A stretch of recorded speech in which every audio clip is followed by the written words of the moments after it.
So if we want to know the reason why, if someone tells you, we got to go now, we got to go now or we're going to be late, they may say it nicely the first time or the second time. But if they have to tell you 3 or 4 times, some emotions are going to go right along with what's being said. Jesus said to the disciples, get on the boat. Get in the boat, guys. They didn't want to leave. Matthew doesn't tell us that, but John tells us why. That sense of urgency. I want to invite you to go with me to John chapter 6. John chapter 6 says,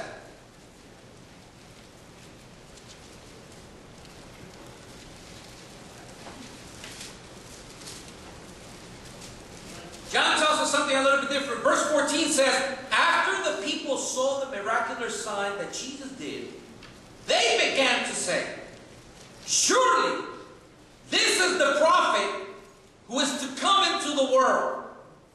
Then verse 15 says, Jesus, knowing that they had intended to come and make him king by force, withdrew again to a mountain by himself.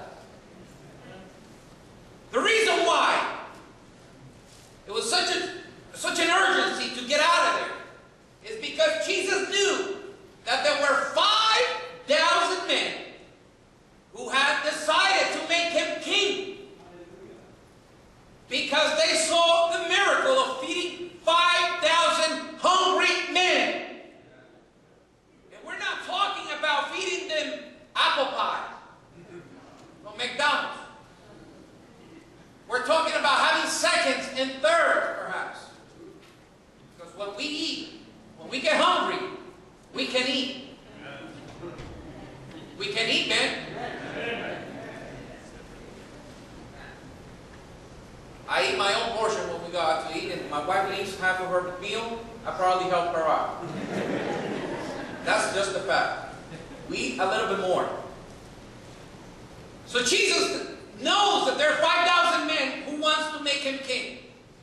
Now you and I, if God uses us, and we're being used by God, and we see that people kind of agree with what God is doing with us or through us, we kind of like that, and we kind of say, you know what, this is a confirmation that God is doing something here. And we use it to our favor. That is the human nature. But Jesus thought, wait a second, this is not what I was called for. I was not called so 5,000 men can declare me king upon them or among them. I was called to go to the cross and give my life for humanity.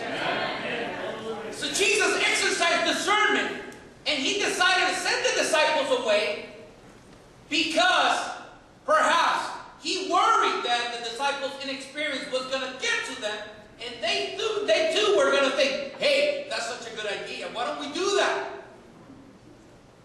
As a matter of fact, by the time he transfigures, and Peter and John see him in the mountainside speaking with Moses and Elijah, Peter said, this is good, Jesus. Why don't we make ourselves some tents here? We spend about 14 more days in this glory. We like that. We like to do that. But we have to be focused on what our mission is. We can't stop at every time we have success or we do something effective in ministry to stop to celebrate and say, we made it. Because we know that sometimes what people expect from you, or when people celebrate you, watch out, you can't get distracted. Now, the original word that is indicated in verse 22, where it says he made his disciples get into the boat, is a word that, when I looked up the Greek, it means the following. That Jesus either raised his voice and said, get in the boat, or he actually pushed them. Or he actually pushed them. It was not a very polite way of saying, guys, please, it's getting late. daylight here. Would you please mind getting in the boat? Jesus, by force, made them get in the boat. Because they didn't want to get in the boat. And then we can speculate about the reasons. But I can come up with two. Number one is that they had already been in a boat with him. And perhaps they were paranoid. And perhaps the experience was too fresh. That they said, wait a minute. If we had fear when he was in the boat, now that he's sending us by ourselves, God knows what's going to happen. Perhaps they were paranoid. Perhaps they were afraid of the unknown. Now, you and I, if we talk about spirits showing up and ghosts showing up and haunted homes, you know, say, you've been watching too many movies. Back in the days, in these days, it was part of the Greek and the Roman culture to believe that ghosts would show up in the middle of the night, walking on water. So perhaps the cultural influence also play a role. But the second most significant reason why I think they didn't want to leave is not because they wanted to go to the mountain and pray with him. I don't think that's the reason. I think it's because they had heard what the multitude was intending to do. They had gotten distracted. Jesus says, fetch, go. Chop, chop, chop, chop, get moving.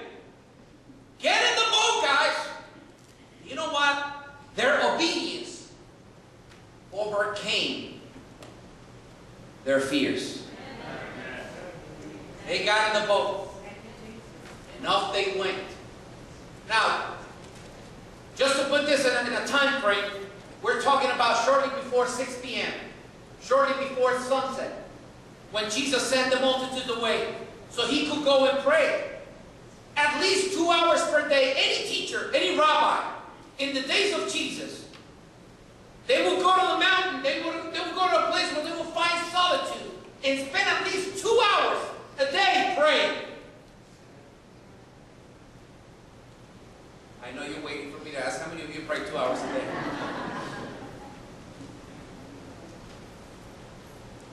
About 6 p.m., shortly after 6 p.m., they get in the boat and they took off.